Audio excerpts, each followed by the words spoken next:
Yo, what is up? So, I'm going to make a video about the best, it is subjective, but what I believe to be the best settings in the Adrenalin App and a few other things someone asked me at, and it did remind me that I was going to do one. So, I might as well do it. So, first of all, you've got a Hyper RX, and this feature come out, but I wouldn't recommend it myself because what it does, it destroys image quality quite a bit, and that's why I don't like myself. So, I mean, what it does, if you literally enabled that, it would activate a few things like radian boost, its super resolution. Uh, I mean, it must do in the global settings. Yeah, so it would turn that on, and it would turn this on. And what this is a FSR 1.0 resolution upscaler, and it is a lot worse because it can't really render the objects as well as like say FSR 3 even, and FSR 4 especially. I mean, I remember the hair quality getting a lot worse, and everyone who watches this channel knows how much I love hair quality. So I'll never recommend using that unless you're really desperate and you need more performance, and you're not bothered about losing image quality. So for me, that is probably one of the worst features they've brought out. That were, for me anyway, it was pretty pointless. I didn't like it. So where should we start? I don't think there's much in here. Just literally an AMD chat AI. You can install that if you want, but I haven't done it. So if we go to gaming, so we got global settings here. So again, mine is pretty much on default, apart from a couple of settings. So I mean, I would recommend turning that on at default. So I think that is a logical choice, because you really want to, if that is available, you want that enabled in all of your specific games really.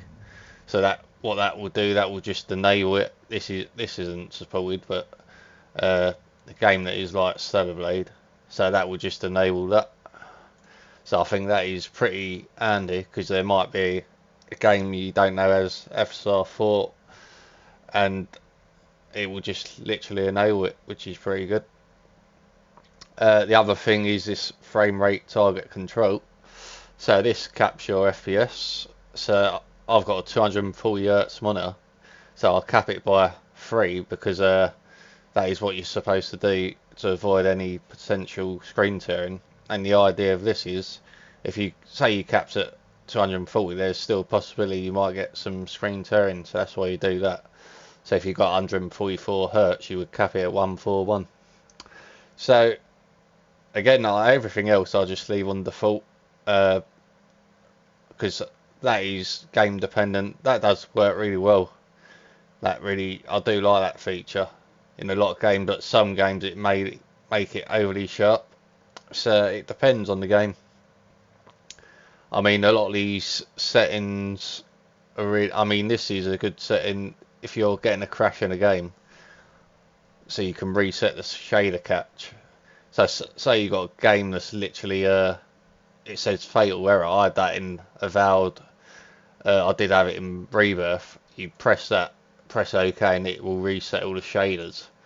And I don't believe, I mean, Nvidia's app is a lot worse than this for me, and you didn't have this option in there.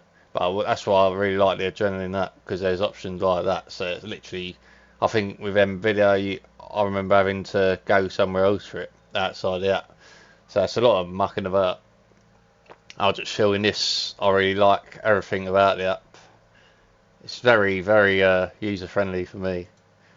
You got the record. I mean, if you record for Adrenalin, you will have to enable that if you want to record on desktop. So you just click that. You got bitrate if you want to record over 60 FPS and all that. Yeah, I mean, it is You got instant replay. I really like that. I used to use it a lot actually, but I don't. If you're playing FIFA, it will record the last 5 minutes of a clip, depending on what you set it on. So you could enable it. You just, how many minutes you want, you just put that up, and there's a hotkey button. So you keep that enabled, and there is a hotkey where you would just say these are all the commands. You would just press that in the game, and it would save how many minutes you set that to. And it's pretty handy if you don't want to record the whole game, but say you just score. I used to use it for FIFA. If I scored a really good goal, I would just click Control Shift S, and it would save the last 5 minutes of my gameplay because I set it to 5 minutes.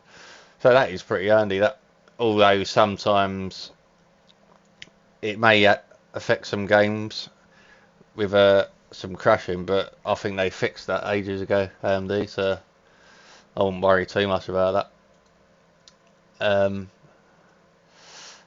I mean, looking at games, if you want to limit your FPS for a specific game, you can use Radeon Chill, and what I would just do that.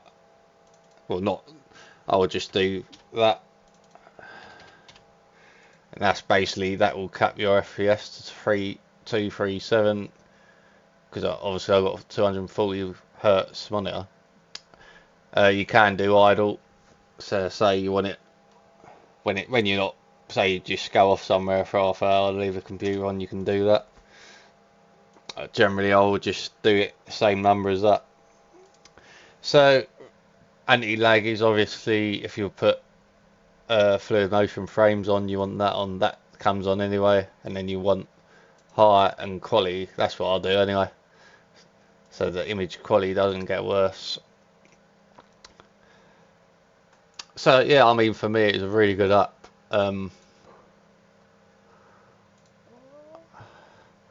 And you got this virtual super resolution. You can actually downscale. So what you would enable that, and then you would go into the game. You would select a higher resolution above your monitor.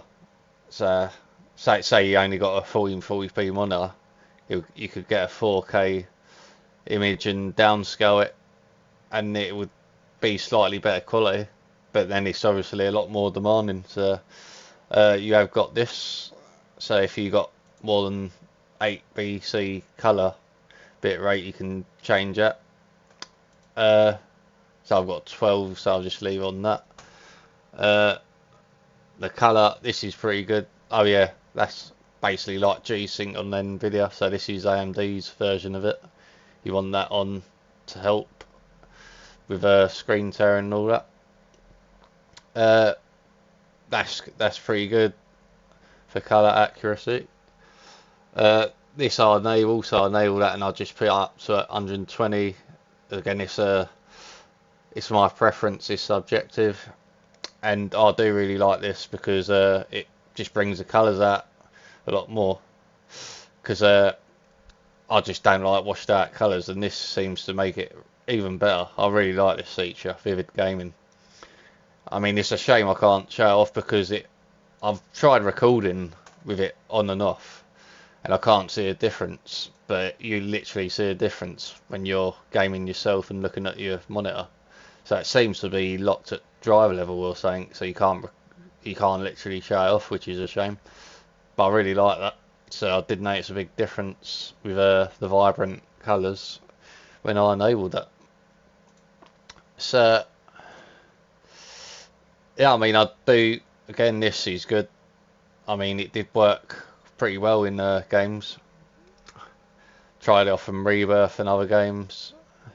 Stalker, that looks really, I'd say in the blurry games like Stalker, because some of these Unreal Engine games are quite blurry, and this really does sharpen it up a bit and makes a nice difference, and just so it literally pops out in front of you, the image. And I did really like that. The Stalker 2 was the first game I used that in, and I was very impressed with that.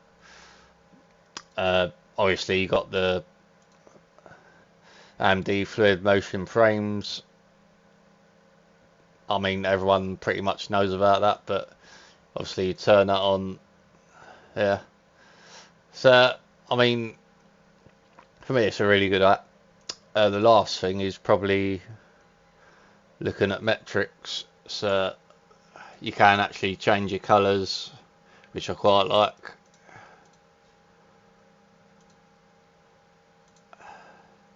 So you got all that. So I do like that. Game detection. So you want to record it, I'll just leave on that. I think that just turns off when you're not in game. I haven't really used it too much. And you can just click off on it. It's very customizable with your metrics. So you can have that on and off. I think it's reset with settings now. I'll do that later. But yeah, I mean, so I think that's pretty much it. It's a very good app. I mean, for me, it's far better than in videos. So thanks for watching, and I'll see you in the next one.